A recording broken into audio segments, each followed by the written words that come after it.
If you are still doing these 6 things after 75, you are not ordinary.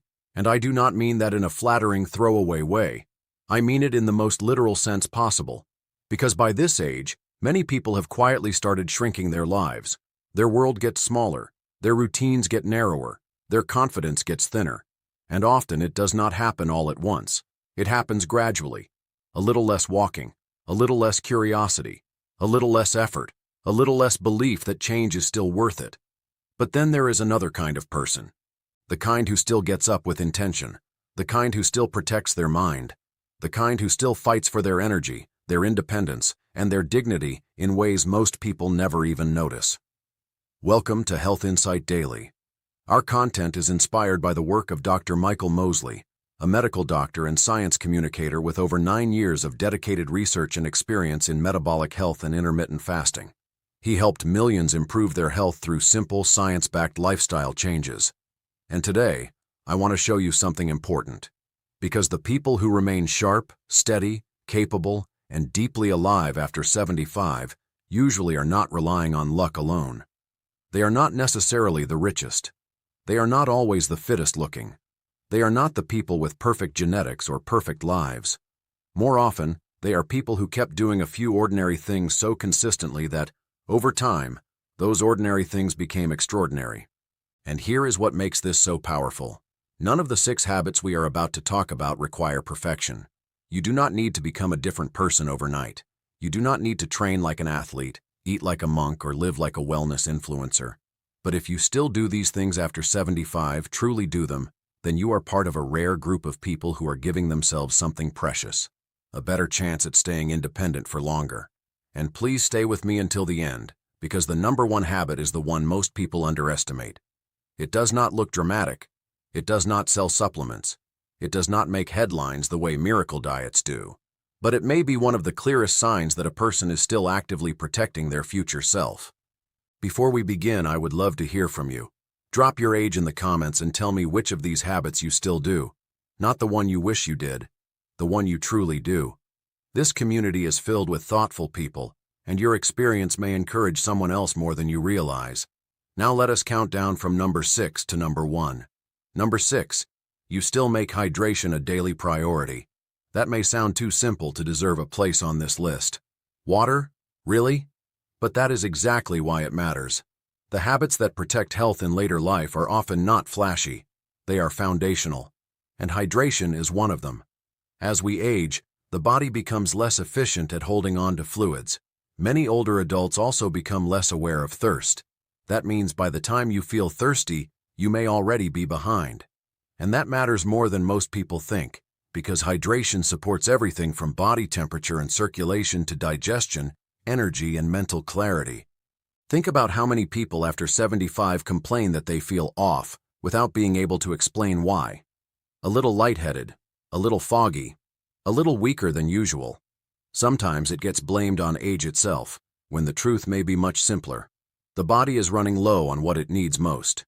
There is an NIH-linked line of research that followed more than 11,000 adults for decades and found that people with signs of poorer hydration were more likely to develop chronic conditions and show markers associated with advanced biological aging. That does not prove that drinking more water alone guarantees a longer life. It does not work like that. But it is a serious reminder that hydration is not just about comfort. It is part of the machinery of healthy aging. And the people who are one of a kind after 75 understand this without making a big performance out of it. They do not wait for a crisis. They do not treat water like an afterthought. They build it into the day. They start the morning with a glass of water instead of drifting straight into coffee and forgetting the basics. They sip through the day rather than trying to catch up later. They understand that soup, fruit, herbal tea, and water-rich foods can help too. And they pay attention to signals their body gives them: darker urine, dry mouth, low energy, headaches, dizziness, constipation, confusion. What makes this habit powerful is not that it is dramatic, it is that it is protective. Because every day you stay just a little underhydrated, life can feel a little harder than it needs to. Walking takes more effort. Thinking feels slower. Balance feels less reliable. Recovery takes longer. And once daily life feels harder, many people start moving less, socializing less, and doing less. That is how a small habit becomes part of a much bigger decline. But the reverse is also true. A well-hydrated body is more ready for movement. A clearer mind is more ready for conversation. Better energy makes it easier to keep the rest of your healthy habits alive. So if you are still someone who remembers to drink water consistently after 75, not perfectly but intentionally, do not dismiss that. It is a quiet sign of self-respect. It means you are still paying attention. You are still participating in your own well-being. And that leads naturally to number 5. Because once your body is supported from the inside, the next question is this: are you still asking your body to stay strong? Number 5. You still challenge your muscles. Not punish them. Not exhaust them. Challenge them. This is where many people begin to disappear from their own lives without even realizing it. They stop lifting. They stop carrying. They stop getting up and down from the floor. They stop using stairs when they can avoid them. They stop asking the body to work, and before long the body starts accepting that lower standard. Then one day, something that used to feel automatic suddenly feels intimidating. Standing up from a low chair, carrying groceries, getting into the bathtub, catching yourself if you trip, walking long enough to enjoy the outing instead of enduring it. That is why muscle matters so much in later life. Not for appearance, not for ego, for freedom. The National Institute on Aging has emphasized that strength training can help older adults maintain muscle mass, improve mobility, and protect independence. They also note that older adults should aim to include strength work 1 to 2 times per week as part of a broader routine. And importantly, this does not have to mean becoming a gym person. It can mean sit-to-stands from a sturdy chair. It can mean wall push-ups. It can mean resistance bands in the living room. It can mean carrying bags with control. It can mean practicing balance while holding on safely. It can mean using your own body weight as the tool. What matters is that the muscles still get the message. You are needed. Because if they stop receiving that message, the body adapts downward. And that adaptation is dangerous because weakness does not always announce itself with pain. Sometimes it shows up as hesitation, a little more dependence, a little more fear, a little more, "I'd better not." And once fear enters movement, the world starts shrinking. The people who are truly one of a kind after 75 usually still have some relationship with physical effort. They may move slower than they once did. They may modify exercises. They may need more recovery. But they have not mentally retired from using their body. That mindset matters, because strength is not just muscular, it is psychological. Every time you use your body on purpose, you remind yourself that you still can. You remind your nervous system that movement is normal. You remind your identity that you are not fragile by default. And there is something else important here. Research highlighted by the NIA suggests that one of the best combinations for physical function is walking plus resistance training. That pairing matters because walking supports stamina and mobility, while resistance work helps preserve the strength needed to actually use that stamina in real life. So yes, go for the walk, but also give the legs a reason to stay strong. Give the hips a reason to stay steady. Give the arms a reason to stay capable. Give the back a reason to stay supportive. Because the goal after 75 is not simply to be alive, it is to remain able. If you still make room for strength in your life, even in small ways, you are doing something rare. You are refusing to let weakness become your default setting. And once movement is protected, the next question becomes even more personal. Can your body recover?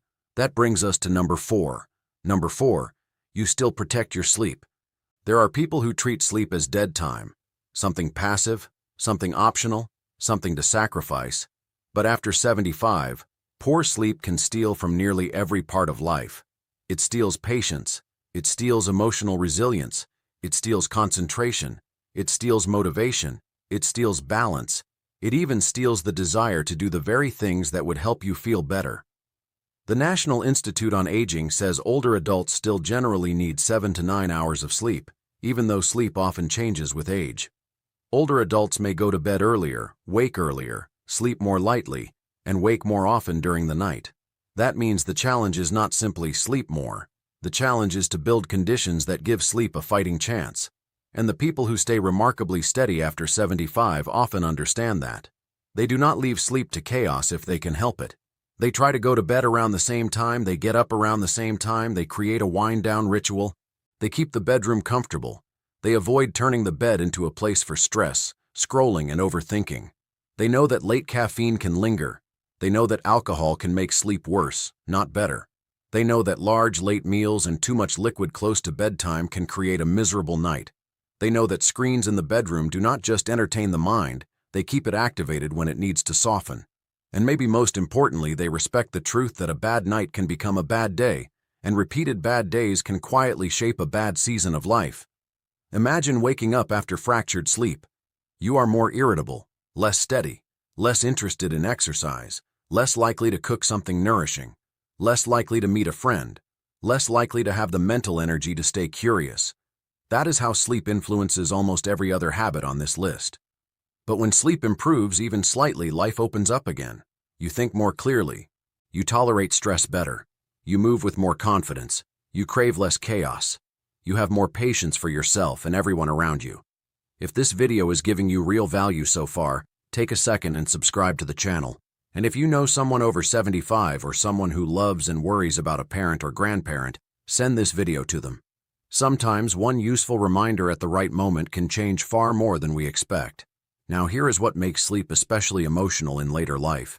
Many people accept poor sleep as normal because of age. They say, well, this is just what happens now. And yes, sleep can become lighter with age. That part is true. But resignation is not the same as wisdom. Being realistic does not mean giving up. It means adjusting, paying attention, and improving what can still be improved. Maybe that means a calmer evening routine. Maybe it means a consistent wake time. Maybe it means speaking to a doctor about sleep issues, medication side effects, pain, or possible sleep apnea. Maybe it means protecting the last hour of the night from news, arguments, and stress. Because if you are still someone who values sleep after 75, you are not being lazy. You are being strategic. You are recognizing that recovery is part of independence. And after sleep comes another habit that influences strength, recovery, energy, and resilience in a way many people underestimate. Number 3, you still eat enough protein. This is one of those subjects that sounds technical until real life makes it painfully practical. Because protein is not just a nutrition topic. After 75, it becomes a life function topic. Can you keep your muscles? Can you recover after being sick? Can you maintain your balance? Can you keep enough strength in your legs to move confidently? Can your body repair what daily life keeps wearing down? That is where protein comes in. Stanford Lifestyle Medicine notes that adults over 50 may benefit from roughly 1.2 to 1.6 grams of protein per kilogram of body weight per day, and they point out that due to something called anabolic resistance, older adults often need more protein per meal to stimulate muscle-building processes effectively.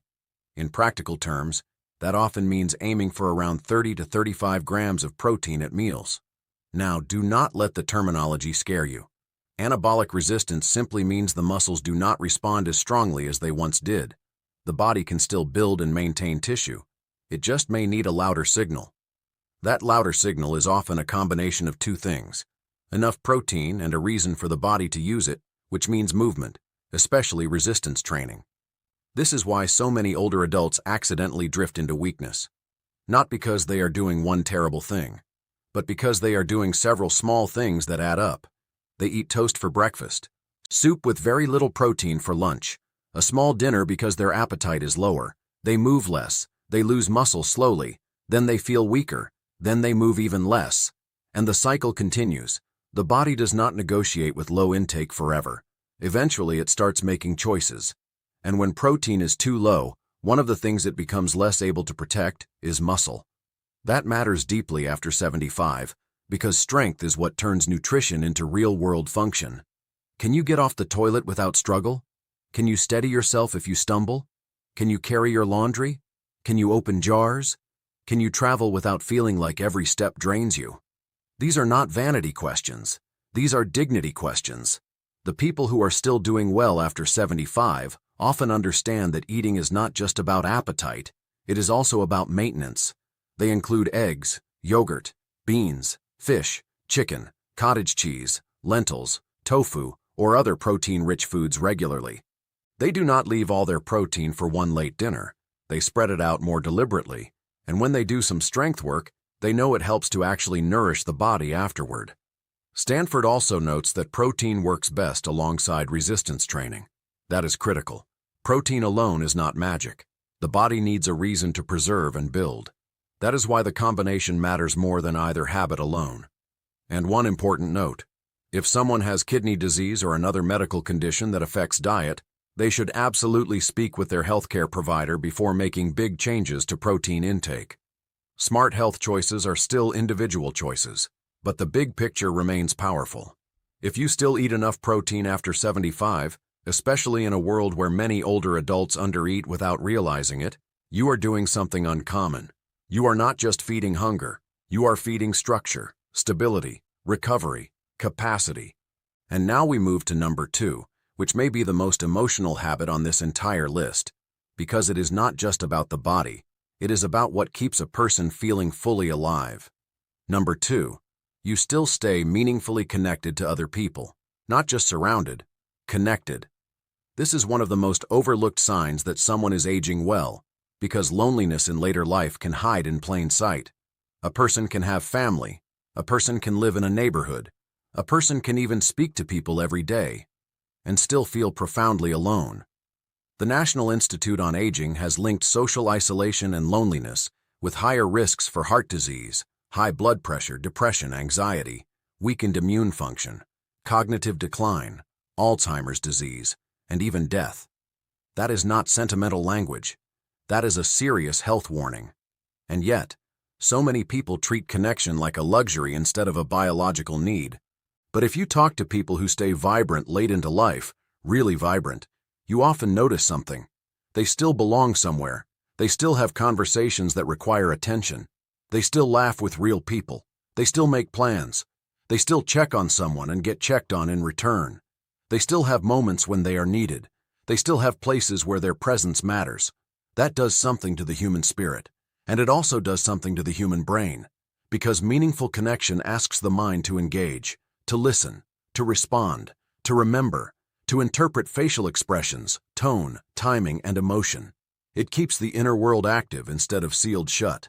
This is why passive contact is not always enough. Watching television for hours is not connection. Scrolling through photos is not connection. Sitting in the same room without real interaction is not the same as feeling seen. Meaningful connection often involves participation. A walk with a friend, a phone call where you actually talk, a community class, a church group, a volunteer role, a standing breakfast with a neighbor, a grandchild who comes over and truly engages, a book club, a gardening group, a habit of asking, "How are you really doing?" and being willing to answer the same question honestly. And here is the emotional truth at the center of this habit. Many people do not withdraw because they want to. They withdraw because loss exhausts them, because hearing gets harder, because driving becomes stressful, because grief makes the world feel less inviting, because it becomes easier to stay home than to risk awkwardness, fatigue, or disappointment. That is real, and it deserves compassion. But if you are still someone who reaches out after 75, who still shows up, who still lets yourself be part of life instead of only watching it from a distance, then yes, you are truly one of a kind. Because connection takes courage. It takes effort to call. It takes effort to accept invitations. It takes effort to be vulnerable after loss. It takes effort to try again after friendships change or disappear. But the reward is enormous. Purpose grows in company. Mood improves in company. Identity strengthens in company. Hope survives more easily in company. And the NIA also points out that meaningful and productive activity with others, including volunteering, can improve well-being and help people feel less lonely. That matters because sometimes the fastest path back into life is not asking, "Who will come save me from isolation?" It is asking, "Where can I still be useful?" There is something deeply healing about being needed. And now we come to number 1, the habit that may be the strongest sign of all that a person has not mentally surrendered to age. Number 1, you still learn new things. This is the habit that separates people who are merely getting older from people who are still expanding. Because after 75, routine can become seductive. You know what you know. You have your preferences. You have your opinions. You have your comfortable ways of doing things. And there is nothing wrong with familiarity. But if life becomes only repetition, something important can begin to dim.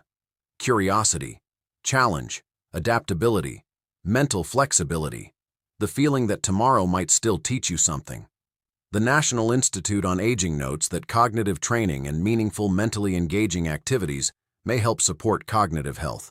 They also highlight research showing that older adults who learned new skills such as quilting or digital photography showed more memory improvement than those who only socialized or did less demanding activities. Other creative activities such as music, dance, theater, and writing have also shown promise for quality of life and well-being. Now notice what is powerful here, not just staying busy, learning. There is a difference. Doing the same puzzle you have done for years may be pleasant. Watching television all day may pass time. Reading the same kind of material may feel comforting. But learning asks more of you. It asks you to be a beginner again. It asks you to tolerate mistakes. It asks you to feel slow at first. It asks you to struggle without taking that struggle as proof you are too old. And that last part is where many people stop themselves. They say, "At my age, what is the point?" But maybe that is exactly the point. To prove that growth is still possible. To prove that the mind is still alive enough to stretch. To prove that identity does not have to freeze just because the calendar moved forward. Learning after 75 does not have to mean going back to school. It can mean finally learning how to use the camera settings on your phone, learning a few phrases in a new language, learning piano chords, learning watercolor painting, learning to bake bread properly, learning line dancing, learning digital editing, learning how to grow vegetables, learning how to write down family stories so they are not lost, learning a new route through your town, learning to use resistance bands correctly, learning how to meditate, learning how to cook healthier meals with confidence. The subject matters less than the posture. The posture is, I am still teachable. And there is something deeply beautiful about an older person who still has that posture, because it sends a message to everyone around them. It says age has not closed me. It says I am not done becoming. It says I still believe my future self is worth investing in. That is powerful. And if you think about it, this number one habit also supports everything else on the list. A person who is still curious is more likely to learn better sleep habits, more likely to understand protein needs, more likely to experiment with strength training safely, more likely to stay socially engaged, more likely to adapt when health changes, more likely to seek solutions instead of only accepting decline. Curiosity is fuel, and when curiosity survives after 75, hope often survives with it. So let us step back for a moment and look at the full picture. If you still prioritize hydration after 75, you are protecting the basics that keep the body running well. If you still challenge your muscles, you are defending your independence. If you still protect your sleep, you are guarding your recovery. If you still eat enough protein, you are helping your body maintain strength and structure. If you still stay meaningfully connected, you are nourishing both mind and spirit. And if you still learn new things, you are refusing to let age become a closed door. That is not small. That is rare. And maybe the most important thing I can tell you today is this. These habits are not about becoming young again. They are about remaining fully yourself for as long as possible. They are about being able to stand at your own kitchen counter and make your own breakfast. They are about remembering the names and stories that matter to you. They are about walking into a room without feeling like your body is betraying you. They are about laughing with people you love. They are about waking up and feeling that life is still happening with you, not just around you. Because healthy aging is not just about adding years. It is about protecting the quality inside those years.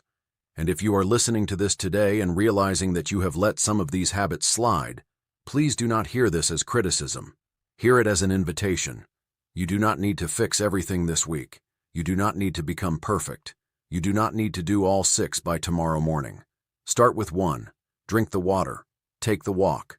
Do the chair stands. Eat the protein. Call the friend. Learn the skill. One habit is not trivial. One habit is how change begins. One habit is how a person re-enters their own life. And if you are already doing several of these things, then give yourself credit. Not shallow credit, real credit. Because staying engaged with life after 75 takes intention. It takes effort. It takes humility. It takes resilience. And it deserves to be recognized. If you have not subscribed yet, subscribe now and turn on notifications. Here on Health Insight Daily, we share simple, science-backed ideas designed to help you protect your health, energy, and independence as you age. And now I want to hear from you. Tell me your age in the comments, and tell me this. Which of these 6 habits are you strongest in right now, and which one do you want to improve next? I read those comments carefully, and this community becomes more meaningful every time someone shares honestly. Take good care of yourself. Not because aging is easy, not because the future is guaranteed, but because your life is still worth your effort. And if you are still doing these 6 things after 75, then yes, you are truly one of a kind.